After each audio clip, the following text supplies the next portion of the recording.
ఇవాళ అయితే మనం India versus Ireland match preview చూసేద్దాం అండ్ నా ప్లేయింగ్ 11 ఎలా ఉండబోతుంది అండ్ రోహిత్ శర్మతో ఎవరు ఓపెన్ చేయబోతున్నారో అది కూడా నేను మీకు చెప్తా. అండ్ దాంతోపాటు కొన్ని ప్రాక్టీస్ చేస్తున్న ప్లేయర్స్ ఇమేజెస్ అయితే వచ్చాయి గైస్. సో ప్లేయర్స్ ఎవరైతే ప్రాక్టీస్ చేస్తున్నారో వాళ్ళ ఇమేజెస్ కూడా మీకు చూపిద్దాం అనుకుంటున్నా. సో చలో వీడియోలోకి అయితే వెళ్ళిపోదాం.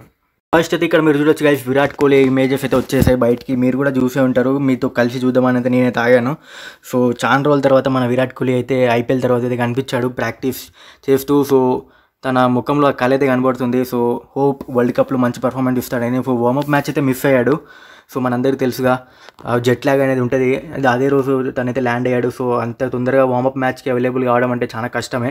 సో ఇప్పుడైతే తను 100% జెట్ లాగ్ నుంచి ఫ్రీ అయిపోయాడు అండ్ ఇప్పుడైతే ప్రాక్టీస్ చేస్తున్నాడు అండ్ రేపటి మ్యాచ్ కూడా రెడీ అని అయితే నేను అనుకుంటున్నా. సో ఇక్కడ చూడొచ్చు మన రోహిత్ శర్మ అయితే బ్యాటింగ్ ప్రాక్టీస్ అయితే చేస్తున్నాడు. సో ఫుల్ ఫ్లోలో ఉన్నట్టయితే అనిపిస్తుంది ఆ వీడియో చూస్తే మాత్రం.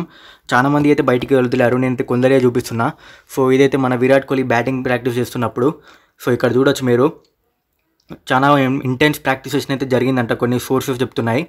సో హోప్ అయితే మంచి పర్ఫార్మెన్స్ ఇద్దామని అయితే కోరుకుందాం రేపు. సో ఇప్పుడైతే మనం రాహుల్ ద్రావిడ్ నిన్న ప్రెస్ మీట్లో ఏం జరిగిందని అయితే చూసేద్దాం గైస్. సో ఇప్పుడైతే మనం రాహుల్ ద్రావిడ్ ప్రెస్ మీట్ గురించి అయితే మాట్లాడుకుందాం గైస్. సో ఇప్పుడైతే మనం రాహుల్ ద్రావిడ్ నిన్న ప్రెస్ కాన్ఫరెన్స్లో ఏం చెప్పాడని అయితే చూద్దాం గైస్.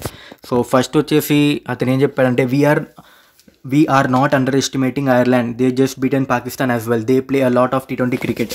సో ఇక్కడ ఏం చెప్పదలుచుకున్నారంటే, ఒక ప్రెస్ వారైతే అతన్ని ఐర్లాండ్ మీరు ఎలాంటి ఆపోనెంట్గా చూస్తున్నారని అయితే అడిగినట్టున్నాడు. సో దానికి మేమైతే వాళ్ళని కూడా అందరిలాగానే ఒక టఫ్ అపోనెంట్గా చూస్తున్నాం, ఎవరిని అండర్ ఎస్టిమేట్ చేయాలనుకోవట్లేదు. సో మేమైతే ఫోకస్డ్గా ఉన్నామని అయితే చెప్పదలుచుకున్నాడు రాహుల్ ద్రావిడ్.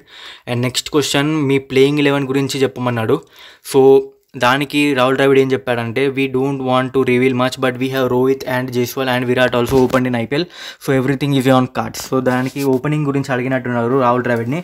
సో నేనైతే ఏమంత రివీల్ చేయలేదు, 3 పేర్లు చెప్పాడు ఎవరైతే మనం ఆప్షన్స్ అనేది అనుకుంటున్నామో.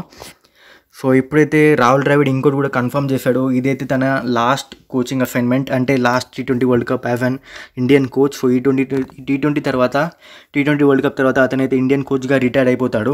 మనందరికీ తెలుసు నెక్స్ట్ ఎవరో. సో అది కన్ఫర్మ్ అయినాక మనందరం డిస్కస్ చేద్దాం. అంతవరకు నో రూమర్స్ వస్తున్నాయి, కాకపోతే నేను మీకు కన్ఫర్మ్ న్యూసే చెప్పాలని అయితే అనుకుంటున్నా. సో ఇప్పుడైతే మనం India versus Ireland playing 11 pitch conditions గురించి అయితే చూద్దాం guys. So India versus Ireland 5th June రేపే మ్యాచ్, మీ అందరికీ తెలుసు. సో పిచ్ కండిషన్స్ అయితే మీరు మ్యాచెస్ చూస్తూనే ఉండుంటారు. ఆ పిచ్ అసలు ఏమనుకొని రెడీ చేశారో, డ్రాప్ ఇన్ పిచ్ అంట, కానీ మరీ ఘోరంగా అయితే ఉంది పిచ్. జంగల్ని కడిగేసి ఉత్తిగా మనం గ్రౌండ్ ఇప్పుడు చెట్లను సాఫ్ చేసి ఎట్లా ఆడతా, బాల్ ఎట్లా అవుతుందో, అసలు ఎంత కొట్టినా పోదు కదా అవుట్ ఫీల్డ్, అట్లా ఉంది. ఎంత గట్టి కొట్టినా అక్కడే అయిపోతుంది బాల్. సో అలా ఉంది, మనం గల్లీ క్రికెట్లో ఆడినట్టయితే అనిపిస్తుంది. మొత్తం పిచ్ కూడా చాలా స్లోగా ఉంది. అసలు స్లో అంటే అసలు స్వింగ్ అవుతుంది, అన్ఈవెన్ బౌన్స్ ఉంది. పిచ్ని కూడా ఏమంత అనలేం, కానీ అవుట్ ఫీల్డే మరీ ఘోరంగా ఉంది. సో నా ప్లేయింగ్ 11 అయితే మీకు చెప్తున్నా guys. Rohit Sharma, Virat Kohli opening, Rishabh Pant, Suryakumar Yadav, Sanju Samson, Hardik Pandya, Ravindra Jadeja, Kuldeep Yadav, Yuzvendra Chahal, Jasprit Bumrah and Harshdeep Singh. So ఇక్కడ మీరు ఏమైనా చేంజెస్ చేసుకోవాలనుకుంటే నేను మీకు చెప్తా గైస్. ఒకవేళ మీకు శివం దూబే కావాలంటే శివం దూబే సంజు శాంసన్ ప్లేస్లో అయితే వస్తేనైతే మనందరికీ సెట్ అవుతుంది గైస్. సో ఒకవేళ శివం దూబే రావాలనుకుంటే సంజు శాంసన్ అయితే తీసేయాలి. అండ్ అదే మీరు యశస్వి జైస్వాల్ రావాలని కోరుకుంటే మనము శివం దూబేని కూడా తీసేయాలి. అండ్ మన విరాట్ కోహ్లీ ప్లేస్లో, అంటే విరాట్ కోహ్లీ నెంబర్ 3కి అయితే డిమోట్ అవుతాడు నా రెగ్యులర్ పొజిషన్కి, అండ్ యశస్వి జైస్వాల్ రోహిత్ శర్మతో ఓపెన్ చేస్తాడు. సో ఇదైతే మన ఆప్షన్స్ గైస్. శివం దుబే ఈ ప్లేయింగ్ లెవెన్ మీకు ఓకే, శివం దుబే మిస్ అవుతున్నాడు అంటే Sanju Samson out, Shivam Dube in. And మనకు యశస్వి జైస్వాల్ మీరు కోరుకుంటే శివం దుబే అవుట్, సంజు శాంసన్ కూడా అవుట్, వీరిద్దరికి ప్లేస్ లేదు. యశస్వి జైస్వాల్ ఓపెన్ చేస్తాడు, Virat Kohli at number 3. So ఇదైతే నా ప్లేయింగ్ 11 గైస్. సో నేను మీకు పిచ్ గురించి చెప్పాను సార్, టాస్ గెలిస్తేనైతే మనమైతే బౌలింగ్ తీసుకుంటేనైతే బాగుంటుంది అని అయితే నాకు అనిపిస్తుంది. సో పిచ్ కండిషన్స్ అంతా తెలియదు, మనం వార్మప్ ఆడినా కూడా అంత క్లారిటీ అయితే లేదు పిచ్ మీద. సో మీరు ఏం చేస్తారో నాకు అయితే కమెంట్ సెక్షన్లో చెప్పండి. అండ్ మీ ప్లేయింగ్ 11 కూడా నాకు కమెంట్స్లో చెప్పండి గైస్. సో ఛానల్ని అయితే సబ్స్క్రైబ్ చేసుకోండి. T20 వరల్డ్ కప్ ఇయర్ ఇదైతే మీకు మంచి జెన్యూన్ అప్డేట్స్ అయితే ఇస్తూ ఉంటాను. సో చలో నెక్స్ట్ వీడియోకి వెళ్దాం, అంతవరకు బాయ్.